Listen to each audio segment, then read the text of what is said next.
Je suis l'apôtre Caleb Mona, l'apôtre titulaire de l'église ICOR dans la Caroline du Nord, dans 3408 Lakewood Drive. Je viens au travers le média vous inviter à nous suivre live, ICOR Live, dans le Facebook ou dans les YouTube.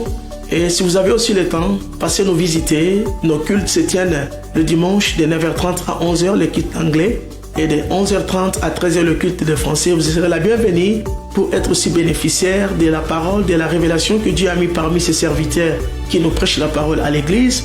Ou suivez-nous live à ICOR Live TV, que ce soit dans les YouTube ou dans les Facebook. Que le Seigneur vous bénisse, l'apôtre Caleb Mona.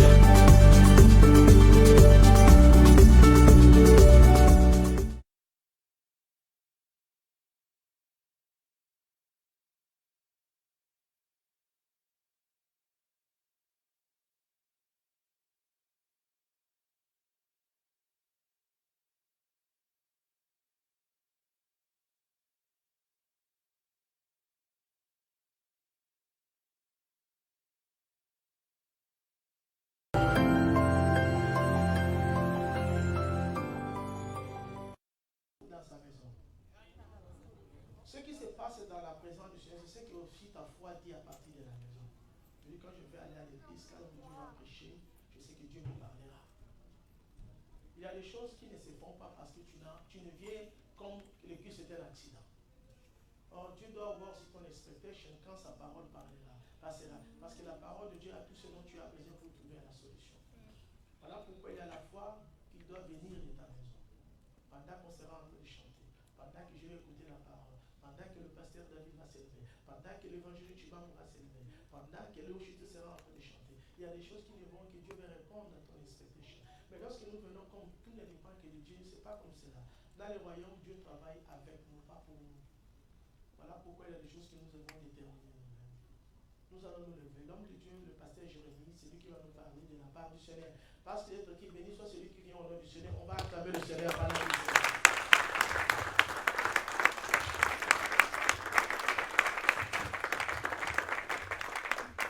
Amen. Amen. Nous allons lire la parole après nous allons prier.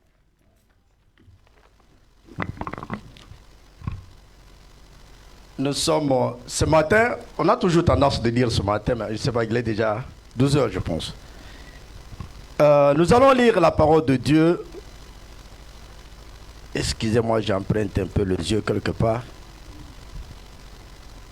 Nous allons lire la parole de Dieu dans le livre de Luc, chapitre 15, du 11 au 20e verset. Il dit encore, un homme avait 2 fils. Le plus jeune dit à son père, mon père, donne-moi la part de bien qui doit me revenir. Et le père leur partagea son bien. Peu de jours après, le plus jeune ayant tout ramassé, partit pour un pays éloigné, où il dissipa son bien en vivant dans la débauche. Lorsqu'il eut tout dépensé, une grande famine survint dans ce pays, et il commença à se trouver dans le besoin. Il alla se mettre au service d'un des habitants du pays, qu'il envoya dans ses champs garder les pourceaux. Il aurait bien voulu se rassasier des carouges que mangeaient les pourceaux, mais personne ne lui en donnait. Étant rentré en lui-même, il dit, combien d'ouvriers chez mon père ont du pain en abondance, et moi ici je meurs de faim. Je me leverai et j'irai vers mon père, et je lui dirai, mon père, j'ai péché contre le ciel et contre toi. Je ne suis plus digne d'être appelé ton fils. Traite-moi comme l'un de tes ouvriers. Et il s'éleva et alla vers son père. Comme il était encore loin, son père le vit et fut ému de compassion. Il courut et s'est jeté à son cou et l'embrassa. Éternel Dieu des armées, nous t'élevons parce que tu es Dieu. Mais c'est encore pour ce moment que tu nous donnes pour que nous puissions parler de ta part. Seigneur, seul je ne peux rien, mais avec toi, Seigneur, nous ferons des exploits. Nous avons besoin de toi, Seigneur, en ce moment. Comme la Bible déclare que si toi tu déchirais le ciel et si tu descendais, les montagnes s'effondraient devant ta face. Nous avons besoin que tu déchires le ciel en ce moment et que tu descendes au milieu de ton peuple. Ce peuple a besoin de toi. Ce peuple n'est pas venu au Seigneur contempler un homme, mais ce peuple est venu te contempler toi. Ce peuple a des problèmes qu'il veut que toi tu donnes la réponse. Ce peuple a des situations difficiles qu'il veut que tu puisses entrer et te manifester, Seigneur. Nous sommes devant toi, nous avons besoin de toi. Cher Saint-Esprit, nous te prions enfin que tu sois en action en ce moment. Que tu prennes possession de la salle, afin que toute force du mal soit annulée sans effet dans le nom puissant de Jésus-Christ. Nous avons besoin de toi. Embarque-nous maintenant, cher Saint-Esprit. Au nom de Jésus, nous t'avons ainsi prié. Amen. Asseyez-vous. Nous bénissons encore le Seigneur pour ce matin, pour ce jour, qui nous accorde encore l'occasion pour que nous puissions partager la parole de Dieu. Et nous bénissons, nous sommes reconnaissants toujours envers l'homme de Dieu qui continue à nous faire confiance pour nous céder cette chair afin que nous puissions contribuer à l'édification de cette œuvre. Bien-aimés, la parole de ce matin est la réponse d'une longue réflexion. J'ai eu un long moment de penser un peu sur beaucoup de choses, surtout sur la vie qui traverse les enfants de Dieu. Vous savez, il y a des choses, il y a ce que la Bible dit, et il y a la réalité que les gens vivent. Des fois, vous trouvez qu'il n'y a pas la compatibilité entre la vie que les gens vivent et ce que dit la parole de Dieu. Et des fois, la parole de Dieu est devenue comme des slogans. Dieu a dit, moi je serai la tête et non la queue. Mais vous regardez la vie de la personne, vous vous posez la question, est-ce que tu es la tête ou tu es la queue? Et si tu n'as pas encore la tête, tu resteras la queue jusqu'à quand? Dieu a dit, au milieu de mon peuple, il n'y aura pas de femmes stériles, il n'y aura pas de femmes qui avortent. Mais au milieu de nous, nous voyons de stériles et nous voyons de femmes qui avortent. Qu'est-ce qu'on doit dire? Dieu nous a bénis en Jésus, nous avons toutes sortes de bénédictions. Mais quand vous examinez la vie de la personne, vous trouvez que c'est la sécheresse qui se manifeste. Et j'ai un peu le moment de réfléchir là-dessus, dire, mais Seigneur, c'est comme si ta parole est devenue des slogans. Et souvent nous les conjuguons dans le futur. Et nous allons rester dans le futur jusqu'à quand? Quand est-ce que nous les dirons dans le présent? Quand est-ce que nous vivrons la réalité de ce que ta parole a dit? Oui, nous conjuguons dans le futur, mais jusqu'à quand? Or, quand nous lisons dans la parole, la Bible dit, en Jésus-Christ, il y a la promesse et son accomplissement. C'est pour dire qu'il y a un temps pour conjuguer dans le futur, et il y a un temps que nous devons vivre ça dans le présent. Et après une longue réflexion, Dieu m'a fait comprendre certaines choses que nous allons partager cet après-midi. Dans la lecture que nous venons de lire, c'est une histoire que nous connaissons, mais il y a une pensée que nous allons partager là-dessus. On nous parle d'un enfant prodigue. Un enfant qui vivait bien avec son père. Un enfant qui vivait dans de bonnes conditions. Un enfant qui était à l'aise, parce qu'en lisant l'histoire, nous voyons qu'il vivait dans de bonnes conditions. Si cela n'était pas ainsi, il ne pouvait pas dire à son père que donnez-moi ma part. C'est parce qu'il avait vu qu'il y avait quelque chose dans leur famille. Parce que s'il vivait dans la sécheresse, il ne pouvait même pas ouvrir sa bouche et dire à son père que donne-moi ma part, parce qu'il voit que son père n'en a pas. Il vivait dans l'abondance. Un jour, il dira à son père que mon père, donne-moi ma part, je vais m'en aller. Le papa regardait et a dit, mais cet enfant, qu'est-ce qu'il ne va pas? Mais comme en tant que tout papa, quand il travaille, il sait que mes biens, c'est pour mes enfants. Il n'avait pas le choix. La Bible dit qu'il a pris la part, il lui a donné. Quand l'enfant a eu sa part, il a trouvé qu'il était responsable. Il a trouvé que c'était bien pour lui, pour qu'il puisse s'en aller. Et la Bible dit, il est allé dans un pays éloigné. Et quand il est arrivé là-bas, la Bible dit qu'il a dissipé son bien en vivant dans la débauche. Je pense que dans ce pays-là, quand il est arrivé, tout le monde pouvait dire qu'il y a un mopao qui est arrivé.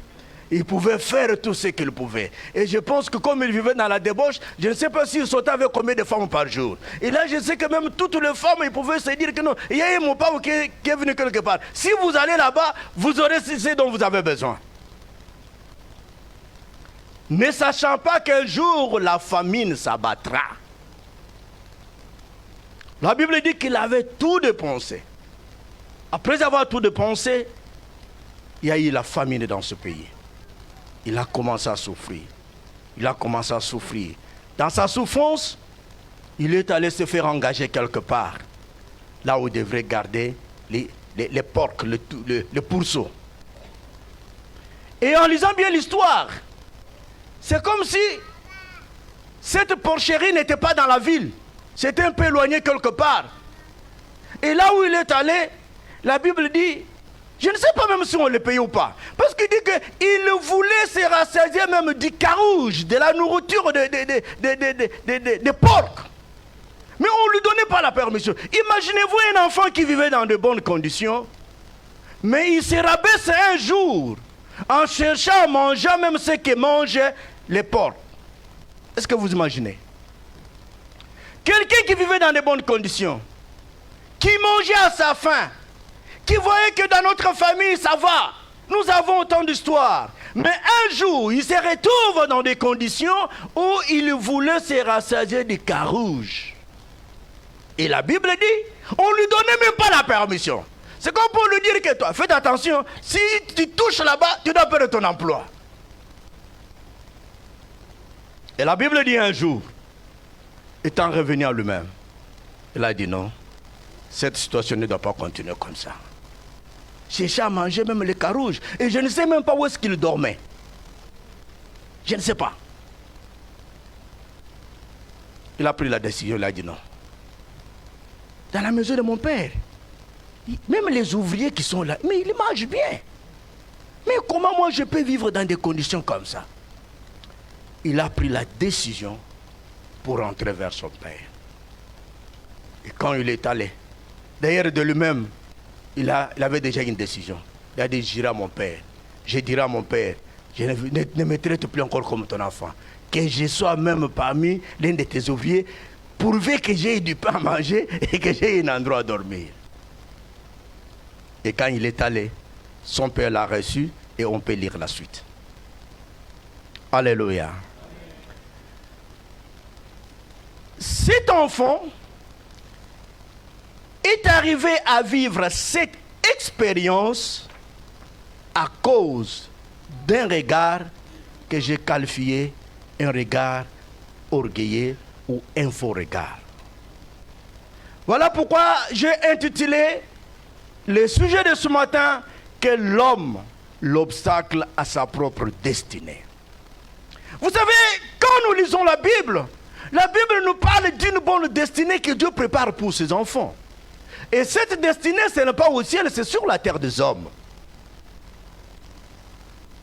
Quand nous lisons la Bible, nous voyons que Dieu a toujours des bonnes pensées envers son peuple. Dieu a toujours des bonnes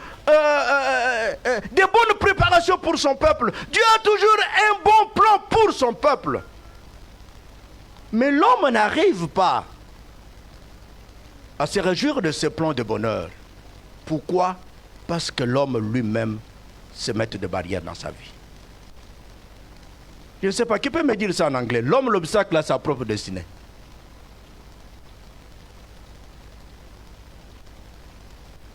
Ah, vous tous ici, vous ne connaissez pas l'anglais. Bon, en anglais, vous commencez à penser où est-ce qu'il faut mettre le mot L, l'apostrophe, l'homme, l'obstacle, tout ça. Bon, qui peut me dire ça en lingala?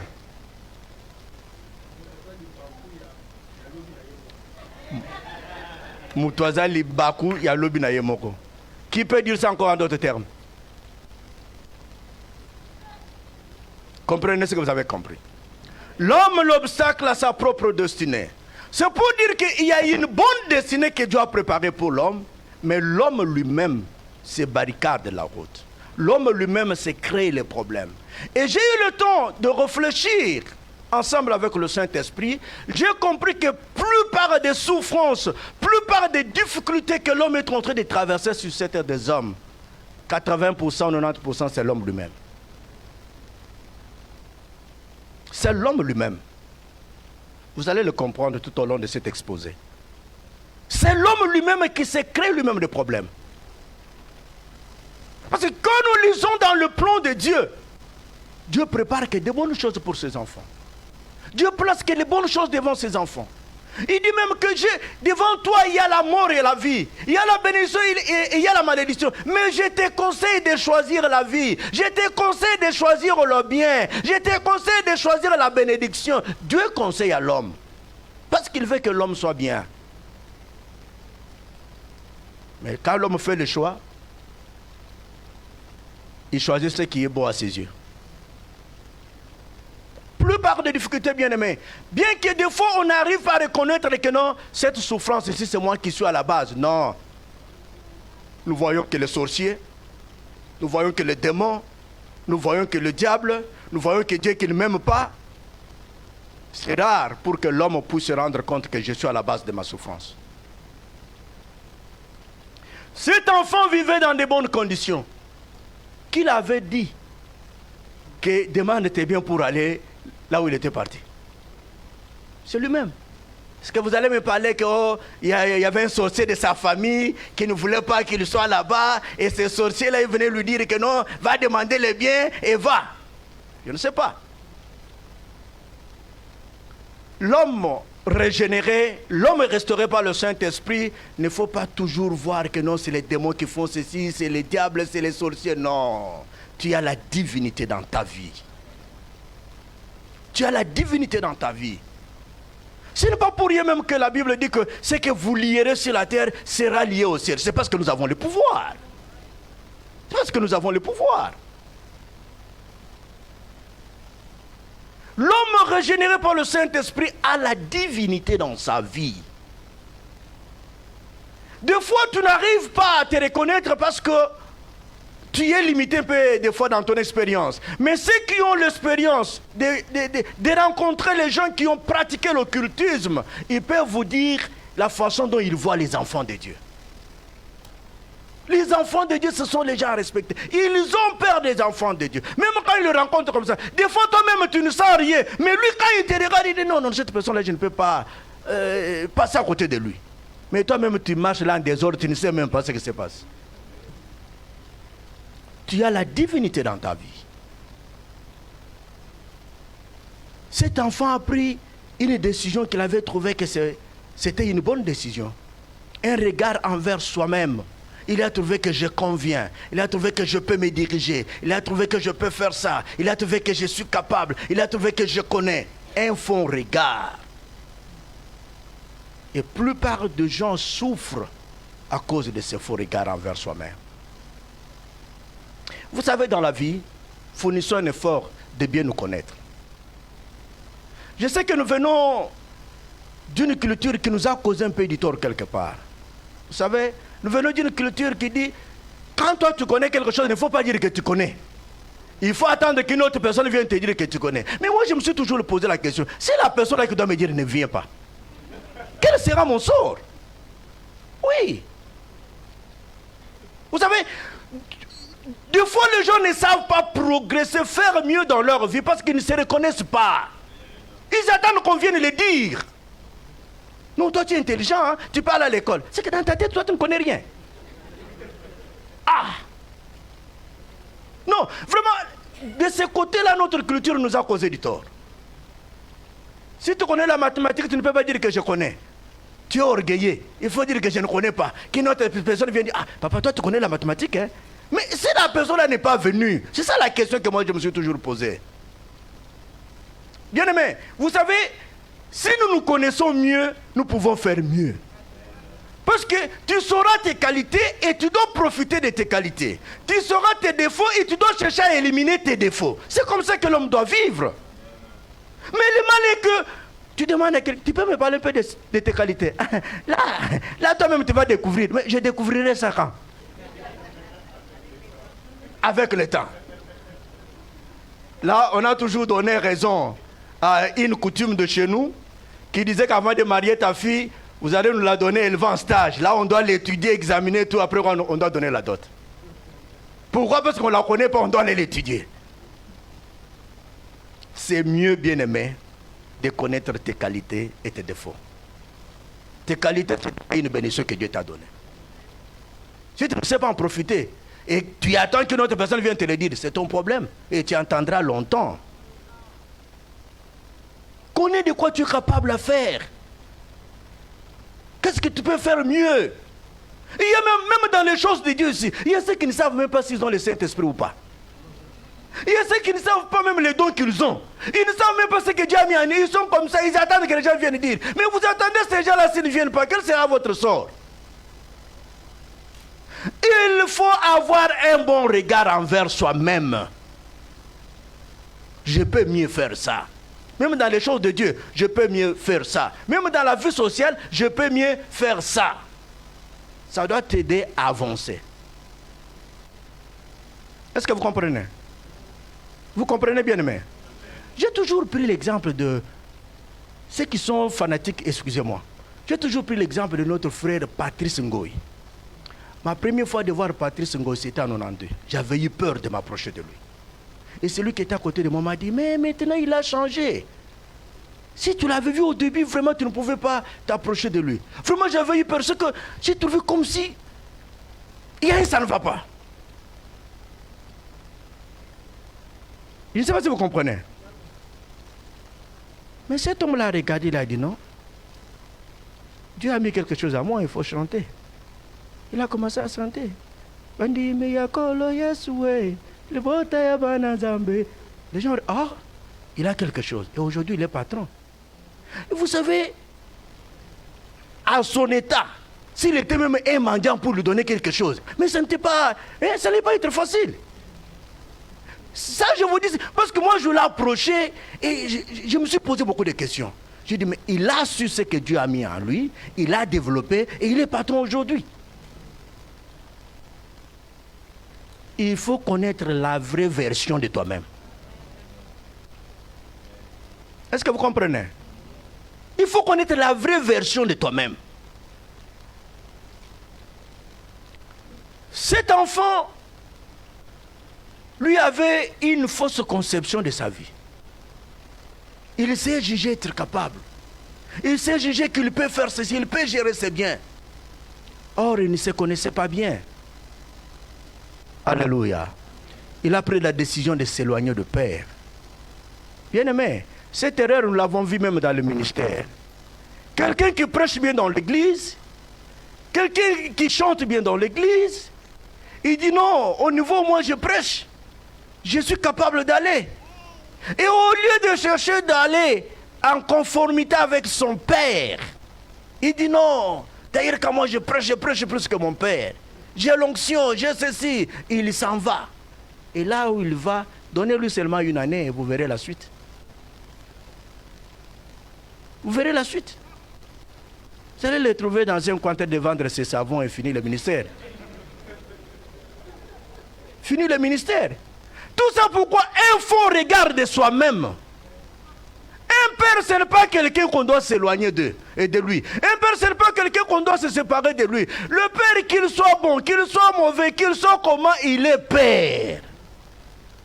Qu'il soit le père biologique, qu'il soit le père spirituel, il est père. Vous savez pourquoi? Parce qu'on ne choisit pas le père. On ne choisit pas. On peut choisir un encadré, on ne peut pas choisir un père. Il n'avait pas la vraie version de sa vie. Bien-aimé, tu as le ministère, Dieu t'a appelé, c'est une bonne chose. Tu vas aller, tu trouves que non, c'est mieux d'aller quelque part, c'est une bonne chose. Mais va en conformité avec ton Père. Ton Père prie pour toi. Ton église mère prie pour toi. Même là où tu iras, si ça ne tient pas, tu dois rentrer avec honneur. Tu dois rentrer avec honneur.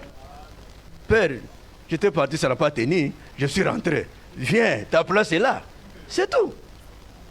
Mais si tu étais parti en désordre, tu auras honte même de rencontrer ton père. Tout ça pourquoi? Un faux regard envers soi-même. Peut-être pour toi, ta bénédiction était de rester toujours à côté de ton père. Ce n'est pas tout enfant né de la maison qui doit aller loin de son père, non. Tu as le ministère, Dieu t'appelle pour le servir, c'est une bonne chose. Tu trouves bien que tu vas là ailleurs, va en conformité avec ton Père. Ton Père prie pour toi. Qu'il soit mauvais, qu'il soit bon, qu'il soit comment, il est Père. Je ne sais pas, selon ma petite expérience, je n'ai jamais vu quelqu'un qui s'est rebellé à son Père et qui a évolué dans sa vie. Ce qu'il va appeler l'évolution là, s'il était à côté de son Père, il allait faire mieux de ce qu'il fait. Parce que toi, tu n'avais pas choisi ces peurs-là. Tu n'avais pas choisi. C'est Dieu qui a fait que les choses soient ainsi. Un faux regard envers soi-même. Alléluia. Alléluia. Bien-aimés dans le Seigneur, nous devons savoir que quand on a un faux regard envers soi-même, c'est un regard qui va te rebeller, un regard d'orgueil, un regard qui va te créer beaucoup de problèmes dans ta vie. Et vous savez, quand cet enfant avait pris cette décision, il voyait que c'était une bonne décision. Laisse-moi vous dire, je crois encore que l'homme de Dieu, apôtre Caleb, avait dit ça un jour, qu'il y a une décision qu'on peut prendre aujourd'hui. Apparemment, tu vois que c'est une bonne décision. Tu vois que ça a résolu quand même des problèmes, mais qu'il y ait une solution depuis des problèmes.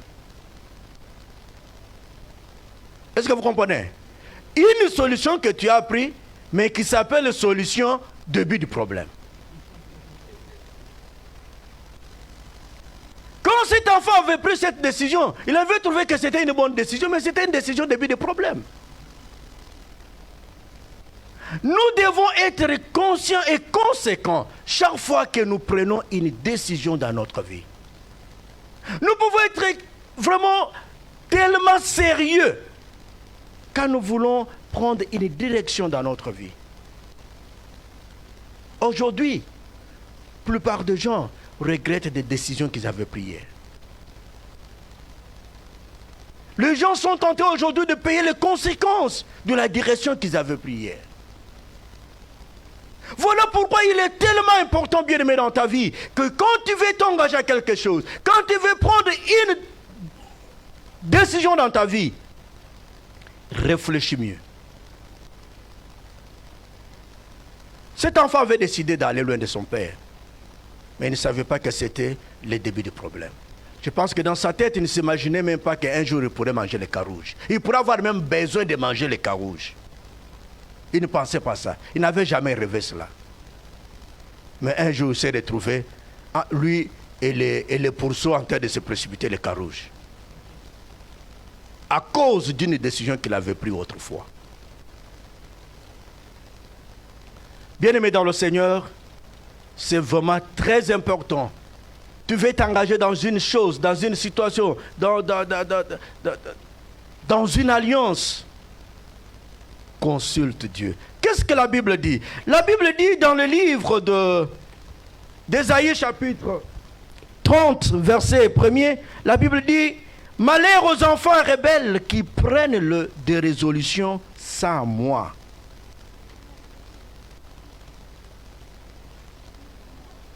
Dieu maudit les gens qui prennent les décisions sans lui. Dieu les appelle les enfants rebelles. Pourquoi? Parce que nous avons un Dieu qui connaît l'avenir. Nous voyons aujourd'hui, nous ne voyons pas ce qui sera demain. Nous voyons maintenant, nous ne voyons pas demain. Il y a quelqu'un qui connaît aujourd'hui et demain, c'est Dieu. Voilà pourquoi devant toute décision, nous devons nous référer au Seigneur. Si toi tu as prié toi-même et tu n'as pas compris, tu n'as pas reçu ce que tu voulais, tu n'as pas bien entendu Dieu, tu as ton Père spirituel, va le voir. Papa, j'ai tel problème. Vraiment, je n'arrive pas à comprendre. Aidez-moi de me décider. Certaines personnes ont toujours pensé que non, dans mon cas ici, si je pars voir le pasteur, lui il risque de refuser. Mais s'il risque de refuser, et toi tu vas faire toi-même, tu connais la suite? Malheur aux enfants rebelles. Ça c'est Dieu qui parle. Il dit qu'il prend des résolutions sans moi. Parce que lui connaît le futur. Lui connaît le futur, bien-aimé. Nous voyons aujourd'hui. Vous savez combien de gens que nous avons appelés bons hier? mais qui sont aujourd'hui amères devant nous. Vous savez des décisions que nous avons prises hier, qu'on avait trouvées comme des bonnes décisions et qu'aujourd'hui nous regrettons de les avoir prises. C'est pourquoi Dieu dit que vous êtes des enfants rebelles, parce que vous prenez des décisions sans moi.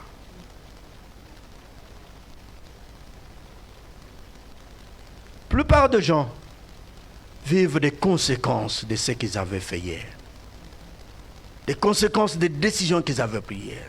C'est pourquoi vous devez faire attention des décisions que vous allez prendre aujourd'hui, car vous en vivrez les conséquences dans le futur. Et ne soyez pas prêts à voir toujours les sorciers. Ne soyez pas prêts toujours à voir les démons. Mais comprends que tu es le responsable de ta vie. Il faut analyser la décision que tu prends. Il faut analyser la décision. Il faut demander à Dieu. Si tu ne comprends pas, si tu as prié, tu n'as pas saisi le langage de Dieu, viens voir ton Père spirituel. Papa, prions un peu pour ce cas ici. Qu'est-ce que je peux faire? Comment je peux me décider? Alléluia. Alléluia. Alléluia. Toute décision, tout choix que nous faisons, bien-aimés, référons-nous à Dieu. Vous savez, même dans les cours que nous faisons dans ce pays, il y a des gens qui s'engagent dans des médias qui ne maîtrisent même pas, qui ne comprennent pas les conséquences. Ici, nous ne sommes pas en Afrique, nous ne sommes pas au Congo. Tu as bien résolu d'aller à l'école, c'est une bonne chose. Mais il faut voir quel médias que tu dois t'engager. Vous savez qu'il y a des médias, toi tu as la chose et degré, on te paye comme quelqu'un qui n'a pas étudié, et l'autre, la chose et degré, on lui paye mieux que toi. Tout ça, il faut analyser. Il ne faut pas s'engager bêtement. Il ne faut pas s'engager bêtement. Après la souffrance que tu endurais au collège, à l'université, tout ça, pour te retrouver que tu transportes le carton quelque part. Non. Ce n'est pas mauvais de transporter le carton, mais tu es allé à l'école. Tu n'as pas appris le cartonnage là-bas. Je ne sais pas si vous comprenez bien les choses. Nous sommes dans un pays où, si vous ne connaissez pas, demandez, il y a des sites. Tu dois prendre tout ça. Ces médias ici, ça paye comme ça. Si tu travailles comme ça paye comme ça. Parce qu'on n'est pas venu ici pour accompagner les autres, on est venu étudier et faire de l'argent, c'est ça. Aider ceux qui sont dans les besoins. Oui. Moi, j'ai toujours dit quand même à mes éléments, j'ai dit, mais on n'est pas venu accompagner les gens ici. Oui.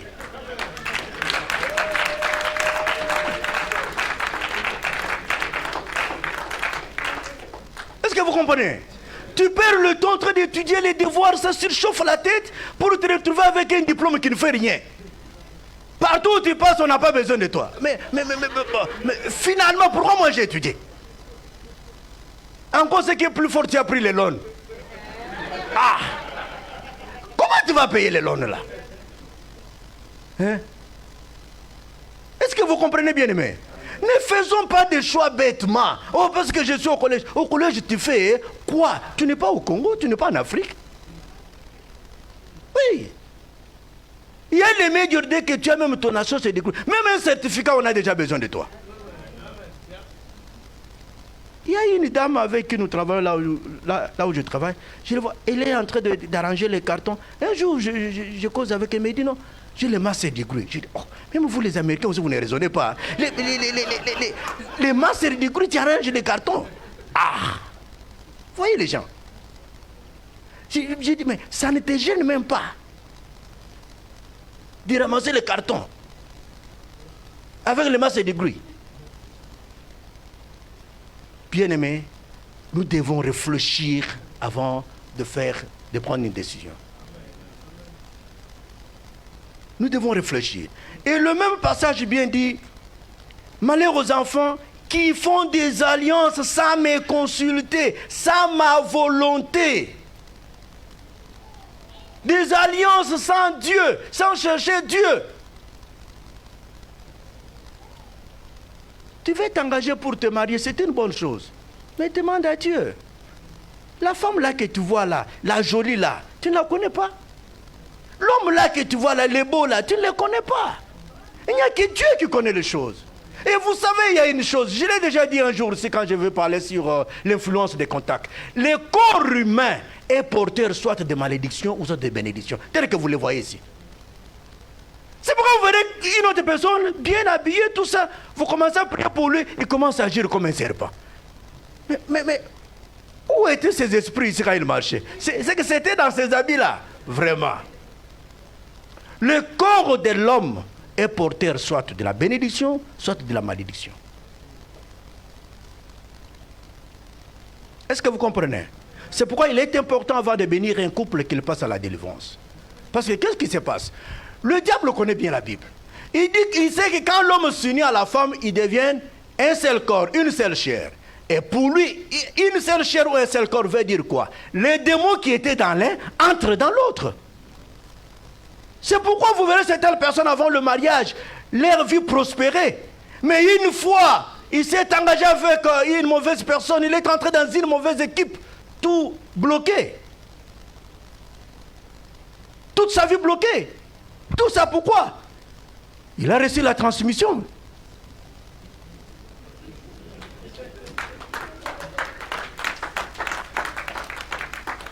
Avant de t'engager avec quelqu'un, comme toi tu vois le présent et tu ne vois pas le futur, demande à celui qui connaît le futur. Papa, comment tu vois? Que j'avance ou pas? David, bien qu'il était fort, il était un guerrier, un homme fort. Quand on a pillé son quartier général, on a tout emporté. Avant d'aller dire, laisse-moi consulter tout d'abord le Seigneur. Je ne dois pas aller parce que je suis un guerrier. Je dois demander, Seigneur, que j'aille? Est-ce que je peux les poursuivre? Est-ce que je les attendrai? Tu as dit oui. Va. C'est comme ça. Parce qu'ils ne connaissaient pas le futur. Comme on ne connaît pas le futur, bien-aimé, avant de t'engager. Vous savez qu'il y a cet engagement, même quand tu te mets sur la route pour aller là.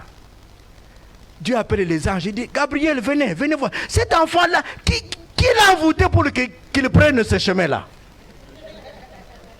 Et toi, tu es là bonnement en train d'avancer là, tu penses que tu marches bien. Or, tu es sur la mauvaise direction.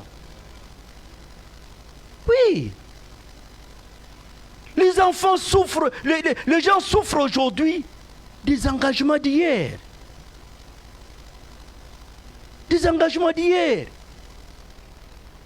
Tu t'es engagé à une personne qui porte le malédiction dans sa vie. Et qu'est-ce qu'il va partager avec toi? C'est ce qu'il a. L'homme donne que ce qu'il a. Tout ça pourquoi? Parce que tu es entré dans cet engagement-là sans Dieu.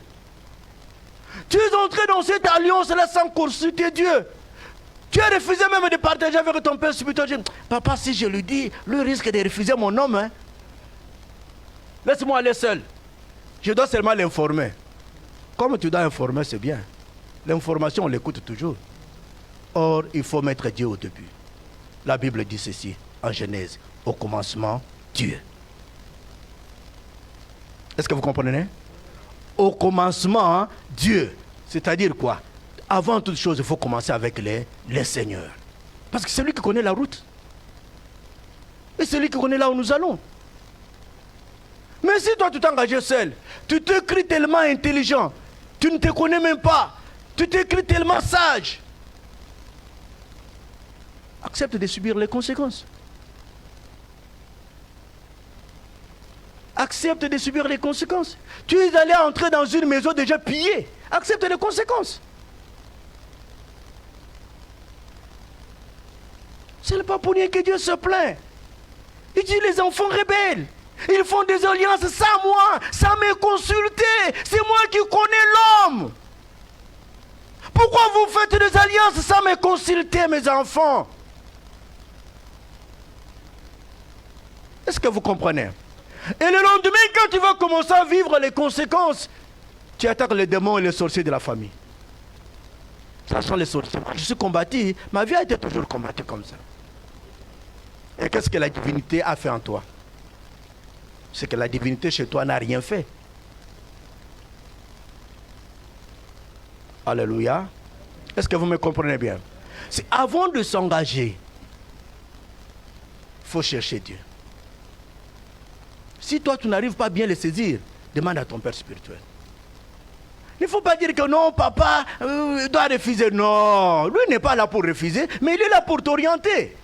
Je vous avais dit un jour qu'il y a certains sujets que toi, tu peux prendre le temps de prier. Mais si tu vas aller voir ton père, il va les résoudre sans pour autant même incliner sa tête. Parce que ce que nous appelons problème, or c'est déjà une solution. Mais comme chez toi c'est un problème, toi tu penses que c'est un problème pour tout le monde. Non! Quand Dieu a mis quelqu'un comme un père de la maison, Dieu lui a donné une certaine capacité de résoudre certains problèmes sans pour autant même prier. Est-ce que vous me comprenez? Malheur aux enfants qui font des alliances sans consulter Dieu. Et maintenant que tu t'es déjà engagé, accepte maintenant de subir les conséquences.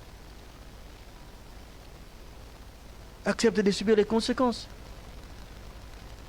Parce que le corps de l'homme porte des choses que toi tu ne connais pas. Toi tu vois l'apparence, mais tu ne connais pas ce qui est en lui. Tu ne connais pas ce qui est en lui. Or, il n'y a que Dieu qui connaît toutes choses, le créateur de l'homme. Et c'est lui qui peut t'orienter dans ta vie. Amen. L'homme, l'obstacle a sa propre destinée. Amen. Amen. Bien-aimés dans le Seigneur, Dieu nous veut de bonheur. Dieu nous veut de bonheur.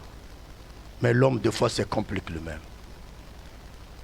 C'est comme la Bible dit dans Ecclésiaste 4:9, il dit « Deux valent mieux qu'un, parce que leur retirent un bon salaire de leur travail. » Deux valent mieux qu'un, parce que leur retirent un bon salaire de leur travail. Est-ce que c'est la réalité que nous vivons? Ça, il faut demander au couple. S'ils leur retirent le bon salaire de leur travail.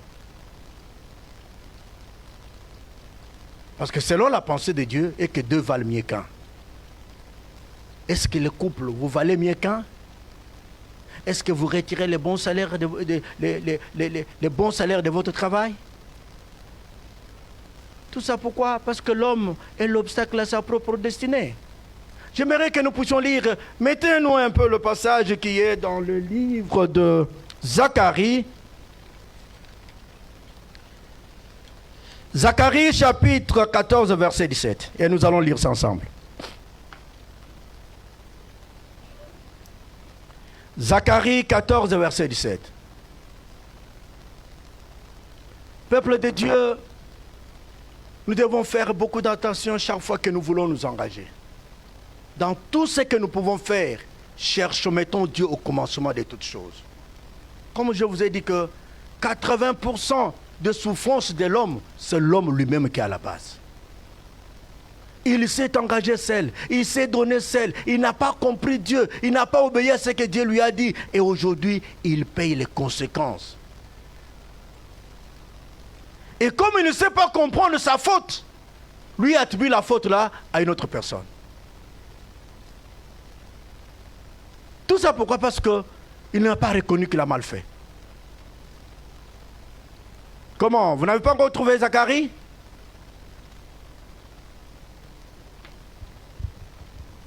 C'est que moi je dois lire ici.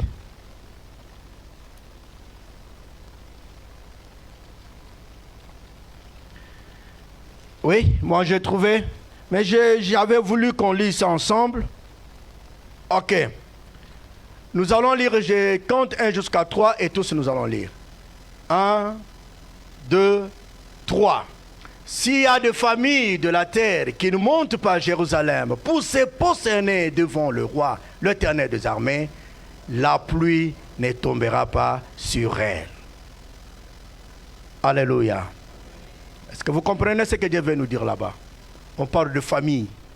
Des familles, on voit les couples, on voit l'homme et la femme. On dit que s'il y a des familles de la terre qui ne montent pas à Jérusalem pour adorer l'Éternel, le Dieu des armées, la pluie ne tombera pas sur cette famille-là. C'est-à-dire quoi? Les couples doivent se mettre ensemble pour chercher Dieu. Le couple doit se mettre ensemble pour prier. Mais combien de couples qui se mettent ensemble pour prier? Combien?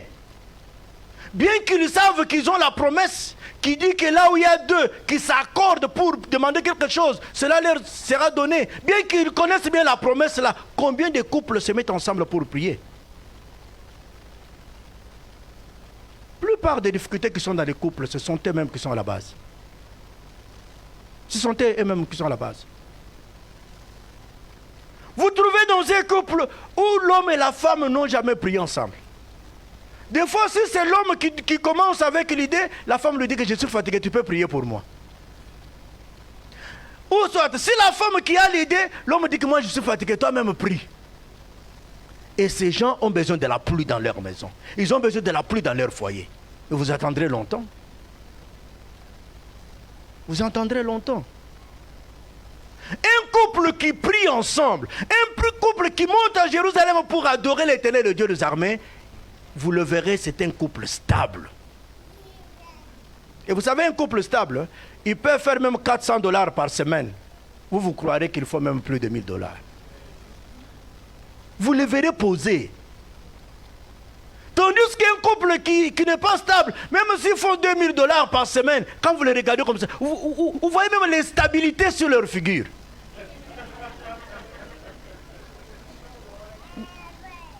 Non, bien aimé, ce que je vous dis, c'est une réalité. Oui. Vous savez qu'il y a certaines personnes, en le regardant comme ça, tu comprends même sa vie. Oui.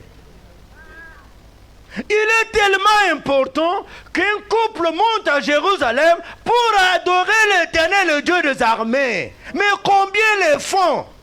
Combien? Mais ils veulent la pluie. Or, il y a une condition. Pour que la pluie tombe, il faut monter à Jérusalem pour adorer l'Éternel, le Dieu des armées. Si dans votre couple, vous n'avez pas le temps d'adorer l'Éternel, comprenez que vous n'aurez pas aussi le temps de recevoir la pluie. C'est clair. Vous allez en prier le passé, le papa prier vraiment dans notre maison. Papa prier, mais papa va prier jusqu'à quand? La solution est simple, monter à Jérusalem. Adorer Dieu ensemble. Prier Dieu ensemble. Et vous verrez les gens comme s'ils sont ensemble comme par hasard ou bien par erreur. Non, vous savez, il y a des choses compliquées qui se passent. Les gens se bloquent eux-mêmes. Les gens se bloquent eux-mêmes. Bien aimé, regardez pas la façon dont vous vivez en couple là. Est-ce que vous pensez que la pluie peut tomber dans votre famille? Ceux qui sont ensemble, prenez un peu le temps d'aller faire ce devoir. Quand vous allez rentrer, demandez-vous un peu. Est-ce que la façon dont toi et moi nous vivons, la pluie peut tomber? Non, mais c'est la moindre chose. Personne ne peut vous juger, mais vous connaissez mieux. Posez-vous cette question. Toi et moi, la façon dont nous vivons dans cette maison, est-ce que la pluie peut tomber? Et vous aurez la réponse même avant de prier. Au lieu de venir embrouiller l'homme de Dieu, papa prier, papa vraiment, ces cas ici, il faut entrer dans le jeûne. Ah, tu le proposes même le jeûne. Tu le proposes même le jeûne. Or, c'est vous-même qui êtes responsable. C'est vous-même qui êtes à la base de votre malheur. Est-ce que vous comprenez? Et il y a de ces couples-là qui sont devenus comme ennemis l'un à l'autre. Vous vous demandez, mais s'il y a des choses qui sont à votre niveau, que vous pouvez arranger, que vous pouvez trouver la solution, vous ne le faites pas. Est-ce que vous pensez que vous pouvez trouver la solution pour les choses du ciel? Amen. Alléluia. Ce que je vous dis, c'est profond. Ce sont les choses que Dieu a eu le temps de me faire voir, parce que je l'ai beaucoup questionné. Que la vie que les enfants de Dieu mènent n'est pas conforme à ce que la parole de Dieu dit. Dieu me dit que l'homme est lui-même l'obstacle de sa vie. L'homme ne veut pas écouter Dieu. L'homme ne veut pas pratiquer la parole de Dieu. L'homme vit les fruits de ses erreurs. Pour vous qui êtes ensemble, et surtout vous qui nous écoutez en ce moment, je vous supplie, vous avez la vie et la mort entre vos mains. C'est à vous de choisir. C'est à vous de choisir. Il y a ceux-là qui sont devenus comme une malédiction pour l'un et l'autre. C'est pourquoi c'est mieux quand vous allez rentrer. Va demander, femme va demander à ton époux, mon mari, est-ce que je suis une bénédiction pour toi? L'homme va demander à ta femme, ma femme, est-ce que je suis une bénédiction pour toi? Il ne faut pas aller avec des pensées préjugées, des pensées préconçues. Oh, les femmes n'acceptent pas. Oh, les hommes n'acceptent pas. Non. N'ayez pas de pensées préjugées. N'ayez pas de préconçus en toi. Va tout droit. Demande-lui, ma femme, est-ce que moi je suis une bénédiction pour toi? Et toi, femme aussi, demande-lui, est-ce que moi je suis une bénédiction pour toi? À partir de sa réponse, vous saurez comment arranger votre maison. Et là, la pluie tombera sur vous. Sinon, on peut dire, cette année, c'est une année de restauration. Amen. Cette année, c'est une année de rétablissement. Oh, gloire au Seigneur. Vous criez gloire au Seigneur pour les autres, ce n'est pas pour vous. C'est comme quelqu'un qui est allé accompagner l'autre. Tu l'as accompagné, oui. Toi, tu n'es qu'un accompagnateur. Est-ce que vous comprenez? S'il vous plaît, allez faire cela, bien-aimés. Posez-vous des questions. Voyez ce que vous pouvez arranger. C'est très important. Parce que vous vous bloquez vous-même. Vous vous bloquez vous-même. Femmes, soutenez vos maris. Vous savez, il y a des foyers ou des familles, ils n'ont pas même le projet. Ils n'en ont pas. Je dis, mais comment vous vivez? Et si vous en avez, gloire au Seigneur, soutenez-vous pour réaliser ce projet-là. Dieu nous a fait grâce de vivre dans un monde où on parle de rêve. Mettez-vous ensemble pour réaliser votre rêve. Vous ne saurez pas réaliser votre rêve si vous vivez en conflit, si vous vivez en ennemi. Et vous savez, quand on a des foyers forts, quand on a des familles fortes,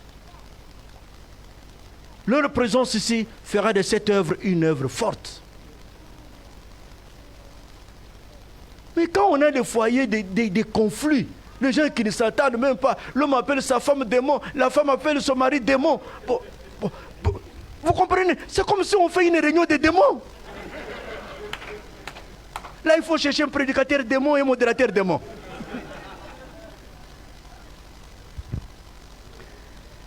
Bien-aimés, la balle est dans votre camp.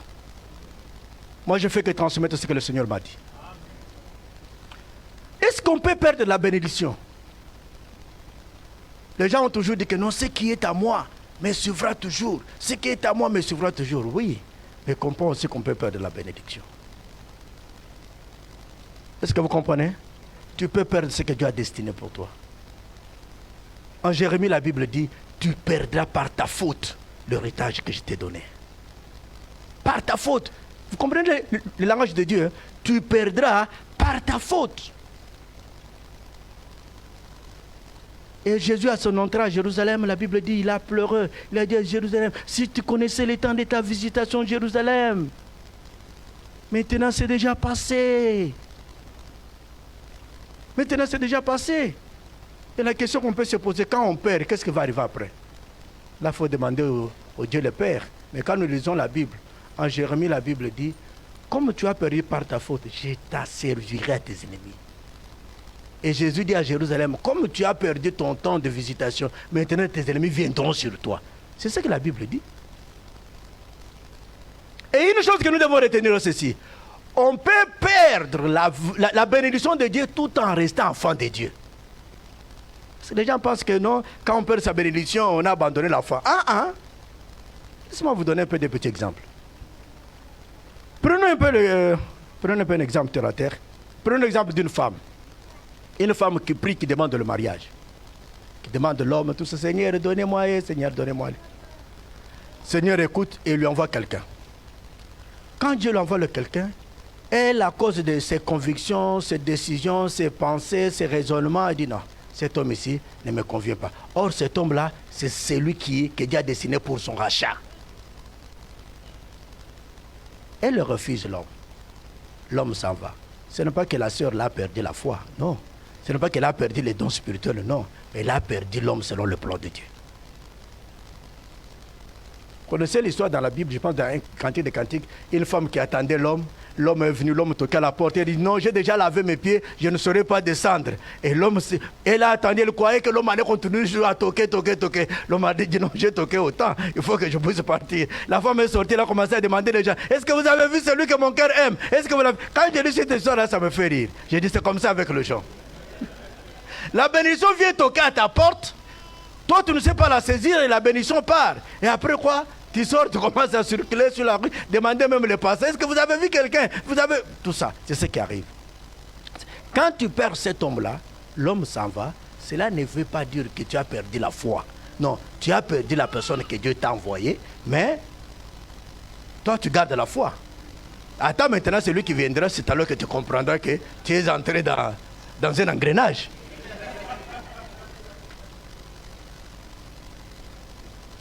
Est-ce que vous comprenez? Prenons l'exemple, un autre exemple que je vais vous donner pour que vous puissiez comprendre. C'est comme dans l'église. Quand je parle de l'église, ce n'est pas seulement à Icor, mais dans l'église de Dieu, toutes les assemblées. Vous avez un problème. Nous prions à Dieu. Vous savez que Dieu peut nous envoyer certaines personnes dans l'église. Il n'est pas venu pour rester longtemps. Mais il est venu peut-être comme une réponse à certains de nos sujets. Il est là, il le réalise et il s'en va. Mais si on ne sait pas saisir cela, l'homme va partir, nous allons rester avec nos problèmes là. Est-ce que vous comprenez? Il y a certaines personnes qui viennent dans l'église comme de personnes et réponses. Nous avons vécu une situation comme ça dans l'une de nos églises. On priait, tout ça. Dieu nous a envoyé quelqu'un. Il était un commandant de l'armée. Cet homme-là était comme une réponse en matière de l'argent. Vous entrez vos gènes, vous parlez en langue, vous priez, le feu, tout ça. Lui n'est pas là. Quand seulement il y a le problème de l'argent, là, lui vient. S'il y a les intercesseurs ou un groupe de gens qui ont prié, toi en train de gêner, tu le vois venir. Et moi, je savais, quand je le vois venir, j'ai dit, c'est le ciel venu donner l'argent. Quand il veut dire, papa, naïkuna, ma bonne délisa kotoko, c'est kotoko. J'ai dit, oui, papa. Ah, mais oui, quand c'est au moins, bana na biso nande baza ko bonde là. Ce qui va bimi le binatongo, c'est que moi poto papa. Moi j'ai dit oui. Bon, yango na ye na moi $20 oyo. Basombela bango mapa na poto pour pas me le binatongo. Il donne et il s'en va. On annonce que nous avons besoin de telle chose, tout ça, ça nous coûte par exemple $200 ou $300.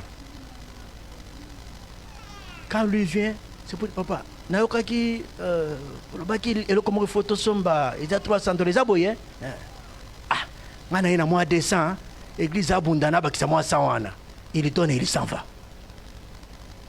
Quand vous perdez une telle personne, ce n'est pas que vous avez perdu la foi. Ce n'est pas que vous avez perdu la foi, mais vous avez perdu. C'est comme ça, c'est qu'il y a des gens que Dieu peut nous envoyer comme bénédiction, comme réponse à certains problèmes. Et si nous ne savons pas saisir cela, ça part et nous restons enfants de Dieu. Comprenez bien aimé, Dieu est là pour nous bénir. La Bible dit que celui qui donne sa dîme, Dieu va ouvrir les écluses des cieux. Quand toi tu ne veux pas donner ta dîme, tu veux que Dieu fasse quoi? Tu veux que Dieu fasse quoi? Parce que c'est une voie que Dieu a dit qu'il faut donner pour qu'il puisse ouvrir les écluses de cieux. Bon, toi, tu ne donnes pas. Tu veux que Dieu fasse quoi? Pose-toi un peu toi-même ta question. Pose-toi cette question. Moi, je ne veux pas donner ma dîme. Je veux que Dieu fasse quoi? Dieu a dit qu'il y a les gens qui brilleront comme les étoiles du ciel. Qui sont ces gens-là? Les gens qui vont annoncer l'évangile aux autres.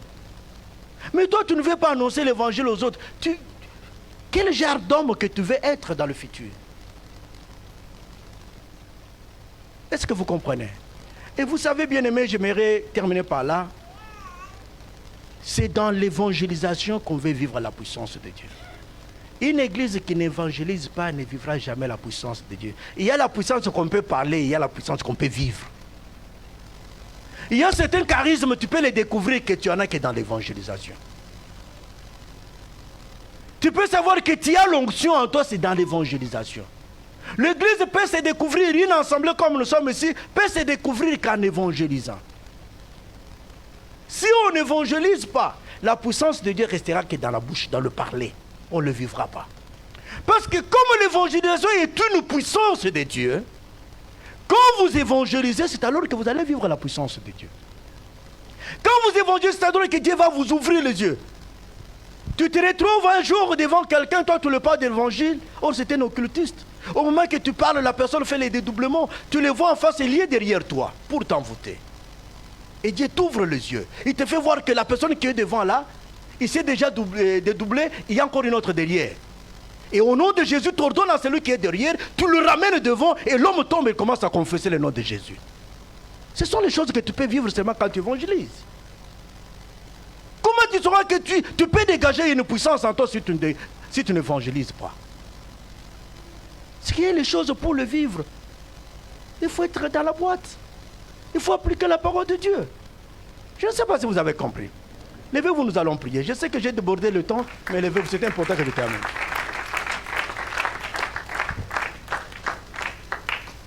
Nous voulons prier, bien-aimés. Je sais que tout un chacun s'est retrouvé. Il y en a beaucoup que je pouvais vous parler, mais je sais que...